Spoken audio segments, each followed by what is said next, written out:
Bom, vamos para o nosso segundo tema por aqui, que é a importância do Wesley. Ontem, os consagrados levantaram a ideia e a nossa produção foi atrás disso, tá? O Wesley garantiu um total de 16 pontos para o Inter no Brasileirão, com gols em jogos que terminaram ou empatados, né? Ou até com derrota, mas... ou melhor, vitória ou empate, tá? Ele ajudou com 16 pontos do Inter no Brasileirão. Esse é o tamanho do jogador que está prestes a deixar o Beira-Rio. Pode estar indo, então, para o Krasnodar da Rússia. O gol do Bahia Schenck, ele foi o primeiro. Não, o segundo. O gol do Fernando é o segundo. Não. De cabeça. Eu acho que sim. Ele faz o gol nos descontos, isso. Mas, enfim, teve participação, mas não foi aquela decisiva. Mesmo assim, se a gente tirar esses Ele 3 empata. pontos... Não, aí tu não tira 3, tu tira dois. 2 só, né?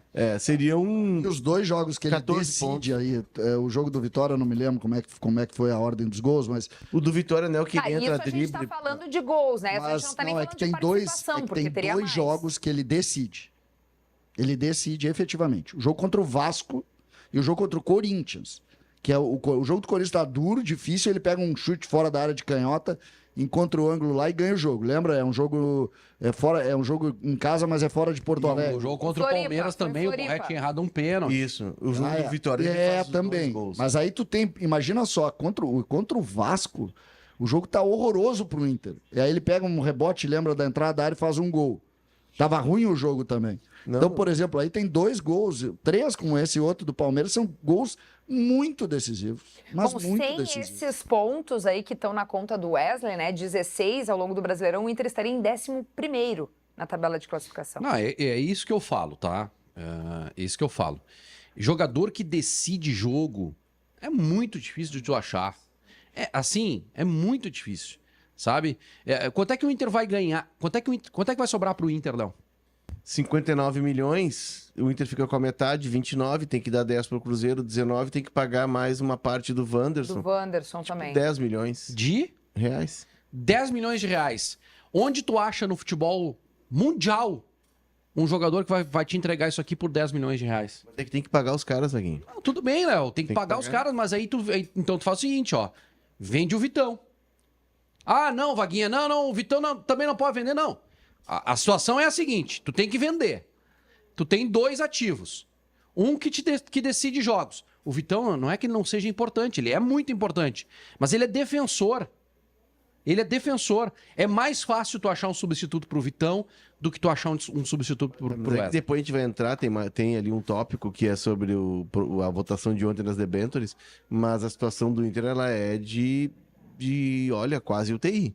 E vai ter que vender Vitão, Wesley e mais alguém que puder vender. Eu entendo o que tu fala, mas eu acho quando tu descobre um jogador que resolve, um clube de futebol precisa ter inteligência para isso. Eu entendo a UTI, acho que nós temos que conversar, inclusive eu acho que deveria juntar um fio no outro, porque esse papo é fundamental. Agora, no ano passado o Inter não estava com esse discurso, 12 meses depois tá. Não dá para ser tão volúvel.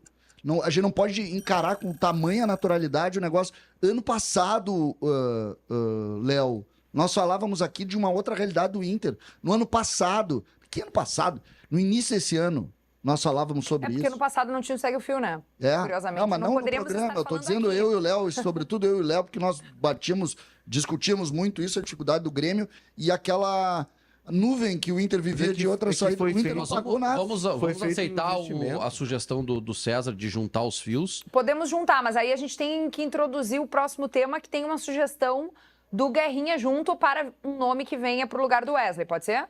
Aí vamos ficar bom. Então vamos mostrar a sugestão do Guerrinha primeiro, ainda falando desse tema, do Wesley. Se o Wesley fosse vendido, quem o Guerrinha sugere para vir para o Inter? Roda aí. Deixa eu dar um nome para o Internacional. Não é o Wesley. Não se aproxima do Wesley. Para substituir o Wesley? Mas fez um campeonato que eu, pelo menos, observando os jogos, gostei muito de algumas, ou da maioria das aparições dele. É aquele menino que era do Grêmio, que está no Santos, como é o nome dele? Guilherme? Guilherme. Ele foi um dos responsáveis pela subida do Santos. Ele parece que está muito mais maduro, ele é driblador, ele é forte, ele joga pelo lado do campo. Eu não sei qual é a situação dele, se ele é do Santos, quanto é que custa. Tá aí a sugestão do Guerrinha, então vamos seguir nesse tema, nesse fio. O que vocês acham dessa ideia? O Guilherme, ele fez uma boa temporada antes de ir pro Santos pelo Sport Recife, né, gente?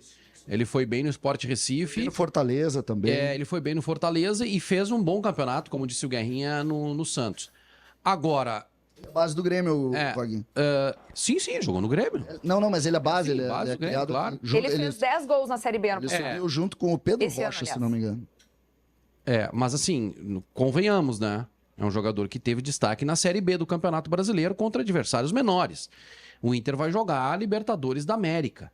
Tu perde o principal jogador e repõe com o Guilherme, não ia cair legal no gosto do torcedor, tá? Não ia cair legal no gosto do torcedor. Eu gosto muito do Guilherme. Gosto muito do Guilherme. Lamentei muito que o Guilherme nunca conseguiu se afirmar no Grêmio. Inclusive, ele sai da base do Grêmio, vai jogar um gauchão pelo São José, tem essa coragem, vai bem no Botafogo na Série B. O Guilherme vai bem na Série B. E essa é uma barreira que ele precisa transpor. Embora no Fortaleza ele tenha ido bem. Ele foi muito mal quando o Grêmio o Grêmio trouxe ele de volta. E ele foi muito mal aqui. Aqui ele foi na volta dele, na Série B do Grêmio. Esporte. Vocês lembram quando ele volta pra cá, ele vai muito mal, ele sai muito mal daqui, tanto é que o Grêmio faz... Só não me lembro quem que o Grêmio trocou. O Grêmio traz ele da Arábia. E pagando caro. Pagando, tentando apostar nele, mas ele não conseguiu se afirmar no Grêmio. É muito bom jogador, tem força, tem velocidade, tem chute, mas não sei se seria o jogador para fazer um investimento, porque já é um cara também, o Guilherme tem 28, eu acho. Tu não vai buscar esse dinheiro. Tem um cara, vocês lembram do André Colombo, que trabalhou na SEG, trabalhou... Claro. Grande figura, encontrei ele esse final de semana no shopping e ele me mandou uma mensagem ontem, nós estávamos falando no sala, de um nome para extrema, de Grêmio serve para Grêmio para Inter. Eric Pulga, do Ceará. Olha como é que tá o mercado, Kelly. Eu fui ver o Eric Pulga, que o São Paulo chegou a negociar com ele. O Ceará quer 5 milhões de euros pelo Eric Pulga. 24 anos. Não tem como. Não tem. Esse é o mercado. O mercado é exatamente esse. Por isso a necessidade cada vez mais de tu diminuir o custo que tu tem, trabalhar em cima de uma outra realidade e a partir daí te equipar para poder ou vender melhor ou ter jogadores melhores. Eu não sei, tá, gente? Assim, o Wanderson teve uma temporada muito ruim, tá? 2024. Mas em 2023 ele foi muito útil. Muito útil. Foi um jogador extremamente importante na caminhada do Inter na Libertadores da América. E fez gol em Grenal. Enfim, foi uma excelente temporada, tá? Eu não sei. O Wanderson tá com um contrato terminando também, se eu não me engano, no final de 2025. Então, daqui a pouco, eu não sei se chegar uma proposta, ele também não vai embora.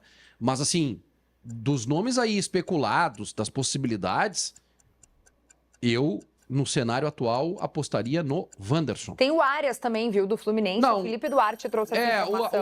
O Arias, o Inter... O valor travou um pouco, né? Não, é que o Inter descobriu que ele estava insatisfeito no Fluminense, foi dar uma olhada, mas o staff já disse que ele não quer ficar no futebol brasileiro. Ele quer sair. Ele quer ir pra Europa. E de todo modo ele tem contrato com o Fluminense. Esse jogador é impossível de contratar, né? Sim. E Vaguinha, essa realidade, por exemplo, eu acho que tu tem razão. O Wanderson é naturalmente o substituto e ele tem, em alguns momentos, lampejos bons. Ele tem uma diferença em relação ao Wesley, para efeito do time, que ele entrega um número de gols menor do que o Wesley entregou. Mas é preciso dizer que com o Kudê ele jogava muito mais atrás, né?